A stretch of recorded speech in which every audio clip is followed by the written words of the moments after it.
नमस्कार. TV9 बाप्पा मोरया या कार्यक्रमात मी संजय उसकुडे आपल्या सर्वांचं मनपूर्वक स्वागत करतो. गणपती बाप्पाचं आगमन झालंय. आजचा दुसरा दिवस आहे आणि आपल्या लक्षात येईल की साधारणतः या वर्षीच्या गणेशोत्सवामध्ये कोरोनाची किनार असताना देखील शासनाने जे नियम दिलेत ते पाळून आपण या वर्षीचा गणेश उत्सव आणि तो देखील पर्यावरणपूरक साजरा करण्यासाठी फार मोठा कल जनतेचा दिसतोय. म्हणून आजच्या TV9च्या बाप्पा मोरया कार्यक्रमामध्ये हा एकूणच असणारा उत्सव आणि बदलतं पर्यावरण याविषयी आपण चर्चा करणार आहोत. या चर्चेमध्ये आपल्यावर सहभागी होत आहेत महाराष्ट्र प्रदूषण नियंत्रण मंडळाचे अध्यक्ष माननीय आबासाहेब जराड. नमस्कार. आणि त्याचबरोबर एक कलावंत आणि मूर्तिकार सुमित पाटील आपल्यावर सहभागी होतोय. आपल्या दोघांचं खूप खूप स्वागत. सर, जराड सर, प्रथमतः आपल्याला मी असं विचारतो की आपण इतके वर्षाचा आपला प्रदीर्घ प्रशासकीय अनुभव आहे आणि समाजभिमुख काम सातत्याने आपण करत आलेला आहात प्रशासनात असताना देखील. हे बदलतं ते एकूण उत्सवाचं स्वरूप आहे हे पाहिल्यानंतर आपल्याला काय वाटतं? पूर्वीचा उत्सव आणि आत्ताचा उत्सव यात काय बदल होतं? पूर्वीचे उत्सव हे म्हणजे पर्यावरण स्नेही होते असं मला वाटतं. आणि आता जो समाजामध्ये एक बदल घडू इच्छितोय तो पर्यावरणाच्या विरुद्ध चाललाय असं वाटायला लागले. जसं आपण पूर्वी मातीच्या मूर्ती बनवायचो, शाडूची माती असेल किंवा अन्य माती त्याच्या मूर्ती बनवायचो. बरोबर. आपण कधी थर्मोकोल किंवा ह्या वस्तू पाहिल्या नव्हत्या पूर्वीच्या एक 15-20 वर्षाच्या पूर्वी. आणि आता याचं प्रमाण वाढत चाललंय. ह्या सगळ्या ज्या घटना आहे किंवा ज्या वस्तूंचा आपण वापर करायला लागलो त्या वस्तू ह्या पर्यावरणाच्या हानीला कारणीभूत होत आहेत. म्हणून आपल्याला पर्यावरण स्नेही गणपती उत्सव साजरा करायचा आहे. आपल्या परंपरा आहे, आपली संस्कृती आहे, ती आपण सोडणार नाही किंवा संस्कृती असलीच पाहिजे. परंतु जी पर्यावरण स्नेही आहे, पर्यावरणाशी पूरक आहे, निसर्गाची जवळ आहे अशी संस्कृती आपण स्वीकारली पाहिजे. ती भूमिका आहे. सर, असं आपल्याला वाटतं का की साधारणतः या उत्साहाच्या स्वरूपात अतिउत्साह आणि खूप रंगरंगोटी आकर्षकता याच्यामुळे या उत्सवाचं बदलतं स्वरूप आलं आणि पर्यावरणाचे प्रश्न निर्माण होत आहेत? लोकांना आता असं वाटतंय की जास्त लोकांना कसं आवडेल, जास्त रंगसंगती केली, जास्त सुबक मूर्ती दिसली का मग त्यांना असं वाटतं की खूप चांगली आहे, फार सुंदर देखावा केलाय अशी भूमिका जी वाटायला लागली. मला वाटतं इथे समाजाचं प्रबोधन होणं आवश्यक झालेलं आहे. आणि चांगली सुंदर मूर्ती, मातीची शाडूची मूर्ती आपल्याला सुंदर का वाटू नये, वाटली पाहिजे. बरोबर. म्हणजे आपल्याला कल्पनेत थोडासा बदल करणं अपेक्षित आहे असं मला वाटतं. बरोबर. पण मग ज्या पद्धतीने अशा पद्धतीने जनजागृती मोठ्या प्रमाणात आज महाराष्ट्र प्रदूषण नियंत्रण मंडळाकडे केली जाते, लोकांमध्ये सकारात्मक बदल पण होत आहेत. यावर्षीच्या उत्सवाचं बदलतं स्वरूप आहे, लोकांचा कल पर्यावरणपूरक उत्सवाकडे वाढतोय, हे पाहिल्यानंतर तुम्हाला सर काय वाटतंय? गेल्या 8-10 वर्षापासून मी पाहिलंय महाराष्ट्र प्रदूषण नियंत्रण मंडळाने वृत्तपत्र असेल किंवा दूरचित्रवाहिनी असतील किंवा रेडिओ असतील किंवा अन्य ठिकाणचे व्हिडिओ तयार करून टाकलेले आणि त्याचा दरवर्षी प्रतिसाद वाढत चाललाय. पूर्वी काय मला असं सांगण्यात आलंय का 5-1 हजार मूर्ती त्या टाईपच्या बनत होत्या आपल्या, पण आता जो 1.5 लाख मूर्ती या पर्यावरणाची सुसंगत म्हणजे मातीच्या शाडूच्या मातीच्या बनवल्या जातात. त्याच्यामुळे हा बदल होत चाललेला आहे. पण तो त्या बदलाची अजून आवश्यकता आहे ही त्याच्यातली भूमिका आपण लक्षात घेतली पाहिजे. जराड साहेब म्हणतात अत्यंत महत्त्वाची गोष्ट आहे की पूर्वी दशकापूर्वी 5,000 मूर्तीपर्यंत सुरुवात झाली होती, आज 1.5 लाख मूर्तींपर्यंत पोहोचले, ते जराड साहेबांनी आता सांगितलं. पण या सगळ्या लोकाभिमुख चळवळीमध्ये प्रामुख्यानं काम करणारा सुमित पाटील सारखा आज कलावंत कलासक्त माणूस आपल्याबरोबर आहे. सुमित, दरवर्षी तू वेगवेगळे प्रयत्न करत असतोस, कशा पद्धतीने आपण मूर्ती करायच्या, काय वेगळे प्रयत्न करायचे, यावर्षी काय वेगळेपणाने तू पाहतोस या उत्सवाकडे? खरं तर प्रदूषण मंडळाचं यात मोठं भाग आहे. प्रदूषण नियंत्रण मंडळाचं. हां, खरं तर प्रदूषण नियंत्रण मंडळाचं ह्या संपूर्ण इको फ्रेंडली उत्सवासाठी खूप महत्त्वाचा भाग आहे असं मला वाटतं. कारण अनेक वर्षापासून त्यांचा सपोर्ट असल्यामुळे अनेक मंडळं जी मला माहिती होती ती पूर्वी POP आणि ह्या सगळ्या गोष्टी वापरत होते, पण आत्ता ते पर्यावरणपूरक उत्सव साजरा करत आहेत. आणि गेल्या वर्षी जसं कोरोनाचं सावट होतं तसं याही वर्षी आहे, तर ते सगळं सांभाळून लोकांनी यावेळेला घरच्याच वस्तूंमधनं देखावे सादर केलेले आहेत. आणि हे कुठेतरी मला असं वाटतं की बदलतं स्वरूप जे आहे ते कलावंतांसाठी चांगलं आहे, रादर ते इव्हेंटचं स्वरूप त्याला नाही येत असताना ते पर्यावरणपूरक होत आहे. तर मग त्यामध्ये मला असं वाटतं की त्यामुळे जो उत्सव साजरा होतोय हा पर्यावरण स्नेही होतोय. सर, आपण मागाशी जो म्हटलात मुद्दा तो महत्त्वाचा असतो की आता करोनामुळे आपल्याला खूप मर्यादा आल्यात. म्हणजे पूर्वी ज्या उंची खूप मूर्तींची असायची, आपल्याला 4 फुटापर्यंत सार्वजनिक, घरगुती 2 फुटापर्यंत आली, तरी पण उत्साह कुठे कमी नाही झाला. हे सगळं पाहताना काय वाटतं सर? सगळं पाहिल्यानंतर उत्साह कमी नाही झाला हे बरोबर आहे, कारण आपण उत्सववादी मनुष्य आहोत, प्राणी जगत आहोत आणि फक्त त्याचं काम करताना आपण निसर्गाशी सुसंगत राहिलं पाहिजे. बरोबर. जसं आता प्लास्टर ऑफ पॅरिसच्या मूर्ती आपण बंद केल्या, अजून काही कुठे घडत असलं सांगता येत नाही. जसं प्लास्टर ऑफ पॅरिस आधी आलं कसं हा मुद्दा येतो काही वेळेस, म्हणून मी सहज त्याचा इतिहासामध्ये जाऊन पाहिलं तर 1666 साली जेव्हा लंडनमध्ये प्रचंड आग लागली, बरोबर, आणि तिथे खूप इमारती लाकडाच्या होत्या, त्या नाहीशा झाल्या, बरोबर, म्हणून फ्रान्सचे जे तेव्हा राज्यकर्ते होते त्यांनी पॅरिसमध्ये, कारण त्या जिप्सम त्यांच्याकडे भरपूर आहे आणि जिप्सम पासून प्लास्टर ऑफ पॅरिस बनवलं जातं, तर त्याच्यापासून ह्या अशा प्लास्टर वापरता येईल लाकडावर, म्हणून ती सुरुवात झाली, म्हणून त्याला प्लास्टर ऑफ पॅरिस म्हटलं. बरोबर. प्लास्टर ऑफ पॅरिस हे म्हणजे आवश्यक आहेच, कारण त्याच्यासाठी आपल्याला बऱ्याच गोष्टीसाठी ते लागतं. जसं पुढे फ्रॅक्चर झालं प्लास्टर तर पायाला प्लास्टर करावं लागतं, घराला प्लास्टर करतो, म्हणजे ज्या गोष्टी लॉंग टर्म आहे, जास्त दिवस टिकणार, त्यासाठी प्लास्टर ऑफ पॅरिस वापरलं पाहिजे. पण जी मूर्ती तुमची 10 दिवस तुम्ही ठेवणार आहात, दररोज उत्साहाने तिची आरती करणार आहात, गणरायाकडे मागणार, बरोबर, आणि विसर्जन झाल्यानंतर दुसऱ्या दिवशी जर तुम्ही त्या मूर्तींचं काय झालं हा विचार केला तर फारच विचित्र आपल्याला दिसतंय. मुंबई महानगरपालिकेत मी मागच्या वर्षी तिथे ॲडिशनल कमिशनर काम करत होतो आणि गिरगाव चौपाटी हे माझ्याच कार्यक्षेत्रात येत होती. जेव्हा उत्साह संपतो दुसऱ्या दिवशी आणि त्या मूर्तींचं विटंबना झाल्यासारख्या त्या दिसायला लागतात, कारण हे प्लास्टर ऑफ पॅरिस हे विघटन होत नाही, बरोबर, एकदा ते पाण्याचा स्पर्श झाला का त्या मूर्ती अशा सिमेंट कॉन्क्रीट सारख्या पक्क्या होतात आणि त्याला जे कृत्रिम रंग लावले जातात ते समुद्राच्या पाण्यात जातात, तलावामध्ये जातात, तिथं जे जलजीवन आहे ते विस्कळीत होतं आणि त्याच्या मार्फत सगळ्या सृष्टीलाच विचित्र धोका निर्माण होतो. त्याच्यामुळे आपण या प्लास्टर ऑफ पॅरिस वर बंदी घातलेली आहे, बरोबर, मूर्तीसाठी, बरोबर. आता त्याची अंमलबजावणी होती, पण जोपर्यंत जनता लोक याच्यामध्ये उतरत नाही स्वतःहून, बरोबर, मी ती मूर्ती खरेदी करणार नाही अशी भूमिका घेतली पाहिजे की ज्याच्यात प्लास्टर ऑफ पॅरिस आहे, आर्टिफिशियल रंग आहेत किंवा आमच्या घरचा जो देखावा आहे त्याच्यात आम्ही आता प्लास्टिकचा वापर करणार नाही, थर्मोकोलचा वापर करणार नाही, त्याच्याऐवजी कागदांचा वापर करू, फुलांचा वापर करू, पानांचा वापर करू, नैसर्गिक रंगांचा वापर करू, ही भूमिका प्रत्येक कुटुंबाने घेतली पाहिजे, सार्वजनिक मंडळांनी घेतली पाहिजे, सोसायटीच्या ज्या हाऊसिंग सोसायटी त्यांनी घेतली पाहिजे, तर ही लोक चळवळ होईल आणि आपण त्यांनी निसर्ग वाचवू शकतो. नियम कायदे कानून आहे, प्रदूषण नियंत्रण मंडळ त्यासाठी काम करत आहे, बरोबर, पण सगळ्या गोष्टी नियमाने आणि यांनी करण्यापेक्षा जनतेने स्वतःहून पुढाकार घेतला तर लवकर होईल असं मला वाटतंय. बरोबर. सरांनी जे सांगितलं सुमित, लोकसहभाग महत्वाचा आहे. मला वाटतं तू जवळून पाहतोय, गेल्या 3-4 वर्षामध्ये शालेय विद्यार्थ्यांमध्ये मोठ्या प्रमाणात जनजागृती होते, विशेषतः TV9 सारखं महत्वपूर्ण ही वृत्तवाहिनी आहे, त्याच्याबरोबर महाराष्ट्र प्रदूषण नियंत्रण मंडळ शालेय विद्यार्थ्यांकडून स्पर्धा करत असतं. तुझा काय अनुभव आहे, कारण तू त्याकरता काम करतोस, अनेक वर्कशॉप्स घेतोस, काय हा बदल दिसतोय? शालेय मुलांमध्ये नक्कीच फरक पडतोय, कारण जसं आपण घरी बनवूया इको बाप्पा किंवा असे जे आपण जे उपक्रम राबवतोय त्यामुळे खूप प्रमाणामध्ये लोक म्हणजे पूर्णपणे पर्यावरणपूरक मूर्त्या बनवत आहेत. मग त्यात घरी अवेलेबल असणाऱ्या गोष्टींपासून ते मूर्त्या बनवत आहेत. मग त्याच्यामध्ये कागद येऊ शकतो, कपडा येऊ शकतो, गोधडीचे गणपती तयार होत आहेत. असे वेगवेगळ्या प्रकारच्या माध्यमातून जेव्हा मुलं गणपती बनवत आहेत आणि खरं तर शाळेचीच मुलं उद्याचं आपलं फ्युचर आहे, जर त्यांच्याकडेच पर्यावरण हा विषय जर सखोल पद्धतीने पोहोचला तर मला असं वाटतं की पुढेही ते उत्सव जे आहेत सगळे ते पर्यावरणपूरकच होतील. आणि हे फक्त गणपतीपूर्ण मर्यादित नाही वाटत आहे मला, तर ते प्रत्येक गोष्ट म्हणजे आता जसं यावर्षीचा मला वाटतं प्रयोग होता की बीजमातेनी सांगितलं की ह्या सगळ्या बिया आहेत त्या राखून ठेवल्या, ते गणपती त्यातनं तयार होतो आणि वेगळी अनुभूती त्यामधली होती, त्याविषयी काय सांगशील?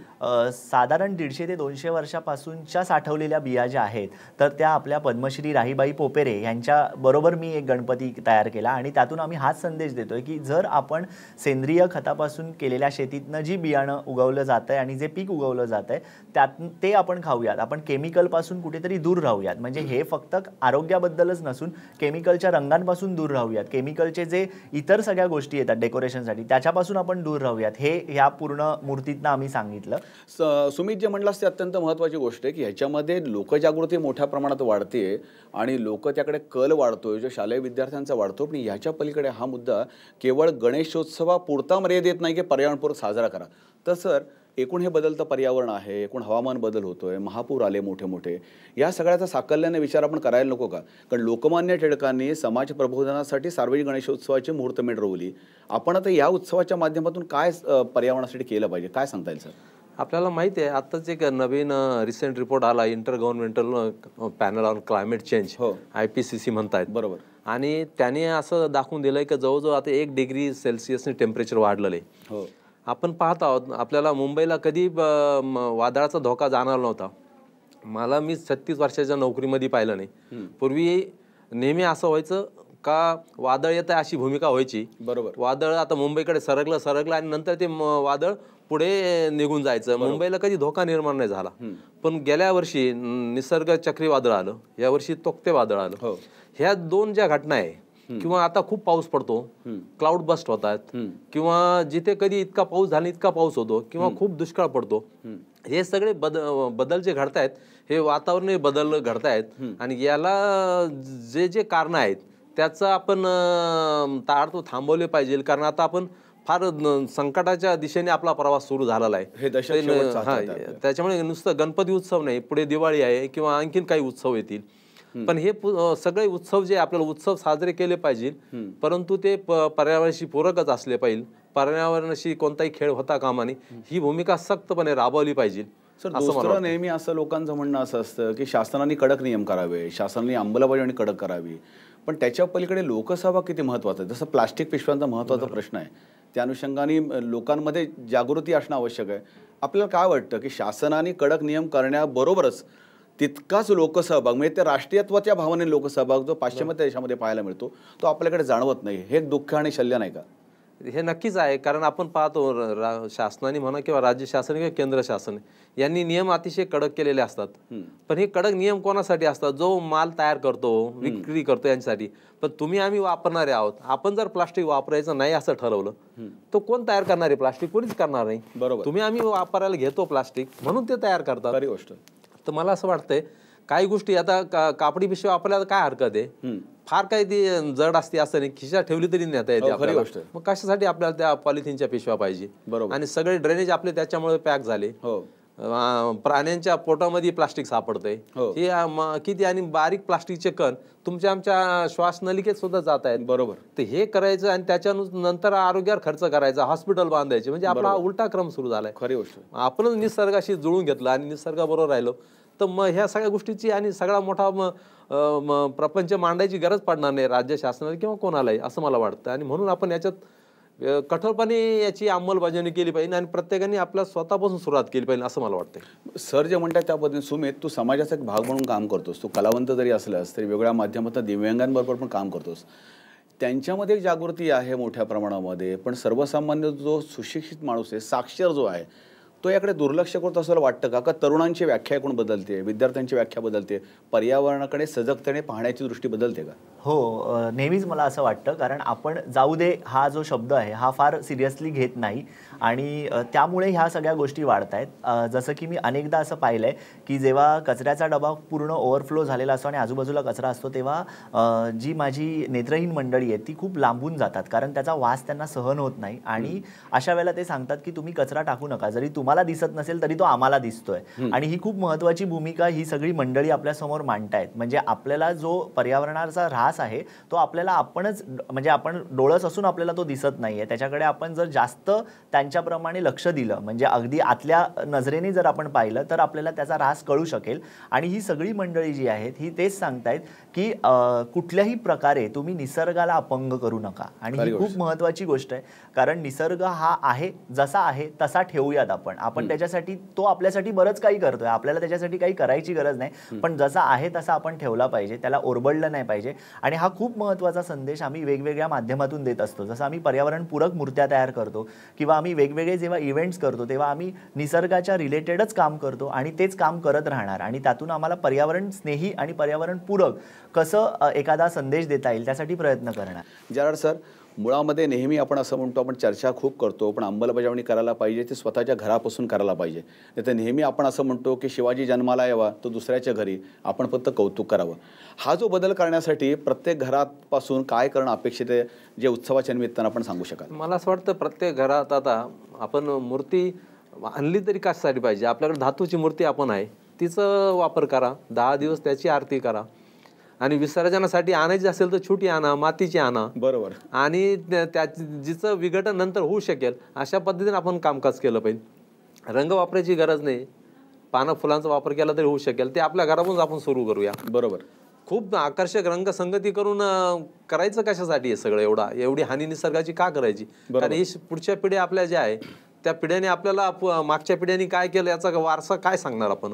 मला वाटतं हे आपल्या घरापासून सुरुवात करूया सर्वांनी, आणि इतर कोणाला दोष देण्यापेक्षा आपल्या घरात आपण केलंय का हे आत्मपरीक्षण करा आणि मग पुढे जा, असं मला वाटतं. सर, स्टीफन हॉकिंग असं म्हणाले होते की पृथ्वी हा एकमेव मानवासाठी असणारा शेवटचा ग्रह आहे, तुम्ही दुसरा ग्रह शोधू नका, कुठेही मिळणार नाही.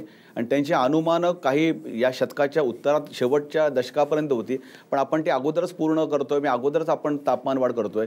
या सगळ्याकडे पाहिल्यानंतर आता शासन, सगळ्या सामाजिक संस्था, सगळे राजकीय पक्ष असतील आणि त्याच्या जोडीला सर्वसामान्य नागरिक यांच्यात काय समन्वय अपेक्षित आहे असं वाटतं की या दशकामध्ये आपण जर बदल केला नाही तर आपली विनाशाकडे वाटचाल असेल? आपण ज्यांचं नाव घेतलं स्टीफन हॉकिंग, त्यांना मी इथं भेटलेलो आहे. मला वाटतं 17-18 वर्षापूर्वी ते आले होते मुंबईला. बरोबर. हो हो हो. आणि तिथं त्यांची भेट झाली, त्यांचं भेटीचा योग आलेला आहे. मला वाटतं हे बदल जे आहे राज्य शासन जागृत झालेले. आताच मुंबई महानगरपालिकेमध्ये एक कॉन्फरन्स झाली जिथे आपले माननीय पर्यावरण मंत्री आदित्य ठाकरे सरांनी ती सगळी आयोजित केली होती. मुंबई क्लायमेटच्या अनुषंगाने आता काय करायचं, कारण हा रिपोर्ट तर आपल्या पुढे आलेला आहे. आणि जर ह्या 30-40 वर्षात आपण जर त्याच्यावर व्यवस्था केली नाही तर मुंबईचे काही भाग पाण्याखाली जाऊ शकतो, कारण मुंबई ही बेटांची बनलेली आहे. त्याच्यामुळे ऑलरेडी आपण तिथं भरणी करूनच शहर उभा केलेलं आहे. हे जर आपल्याला आता वाचवायचं असेल तर ह्या सगळ्या पर्यावरणाच्या ज्या गोष्टी आहे, जसं झाडं लावलं पाहिजे, कार्बनचं उत्सर्जन कमी केलं पाहिजे, बरोबर, आपल्या ज्या पब्लिक ट्रान्सपोर्टने गेलं पाहिजे, आपण सार्वजनिक वाहतूक व्यवस्था आहे याचा वापर केला पाहिजे. इलेक्ट्रिकल व्हेकल आणायची भूमिका आता राज्य शासनाने घेतलेली आहे, तर मोठ्या प्रमाणात ते सुरू झालेलं आहे.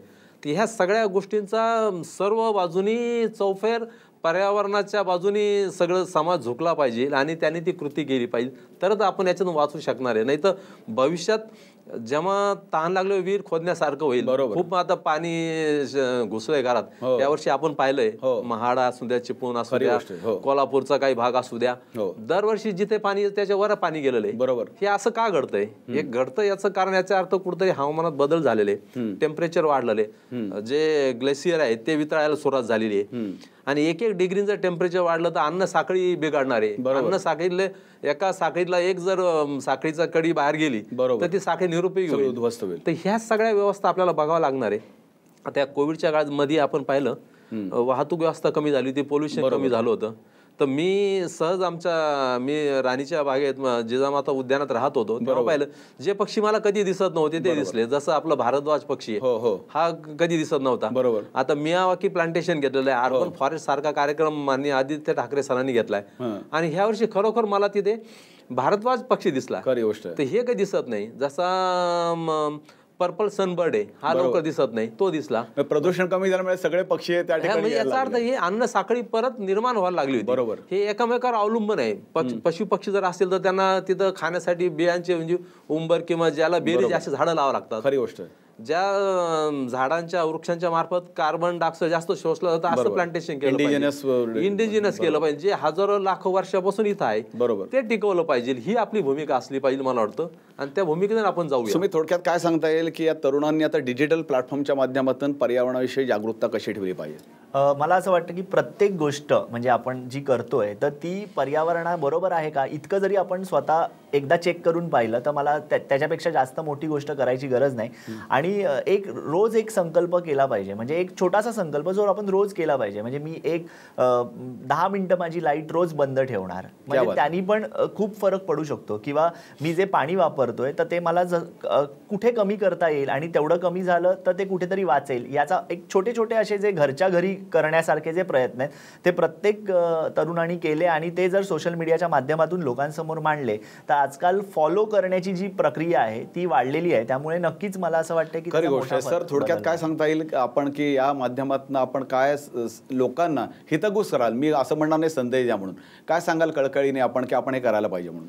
मी सर्व जनतेला एकच विनंती करेन का हे पर्यावरण आपल्याला सांभाळायचं आहे. पर्यावरण सांभाळलं नाही तर आपण जगू शकणार नाही पुढच्या पिढ्या. बरोबर. आणि त्यासाठी आज जर सावध झालं नाही, अगोदरच खूप उशीर झालेला आहे, उशीर झालाय पण सर्व संपलं नाही, तर आपण ताबडतोब ह्या मोहिमेत उतरूया. आणि जशा तुम्ही सांगतो छोट्या गोष्टी घरातल्या गोष्टी असतात, बरोबर, त्या सुद्धा आपण केल्या पाहिजे.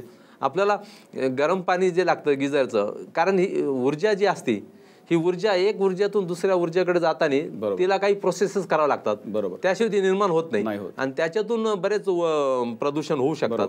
त्याच्यामुळे ऊर्जेची गरज कमी करणं हे सगळ्यात महत्वाचं आहे. बरोबर. आता ऊर्जेची गरज कशी कमी केली तर पब्लिक ट्रान्सपोर्टने गेलं तर तुमच्या 25 गाड्या थांबतील, त्या जायची गरज पडणार नाही. तर ह्या प्रत्येक गोष्ट अशी आपल्याला अंगवळणी घ्यावं लागेल का जिथे जिथे ऊर्जा कमी लागेल अशा व्यवस्थेकडे आपल्याला जावं लागेल. खरी गोष्ट आहे. जराड साहेबांनी सांगितल्याप्रमाणे की आपण ऊर्जेचा कमीत कमी, ऊर्जा संसाधनांचा कमीत कमी वापर करावा आणि सुमित पाटीलनी सांगितलं त्याप्रमाणे तरुणांनी या डिजिटल प्लॅटफॉर्मच्या माध्यमातून पर्यावरण रक्षणासाठी स्वतःपासून सुरुवात करावी. असं छोटं उदाहरण म्हणजे think globally but at locally. आपण म्हणतो की बाप्पा मोरया कार्यक्रमाच्या माध्यमातून बदलतं पर्यावरण आणि पर्यावरणपूरक गणेशोत्सव कसा साजरा केला जातोय याच्या अनुषंगाने आपण चर्चा केली. आजच्या चर्चेत आबासाहेब जराड सर आपण आलात, सुमित पाटील आपण सहभागी झालात.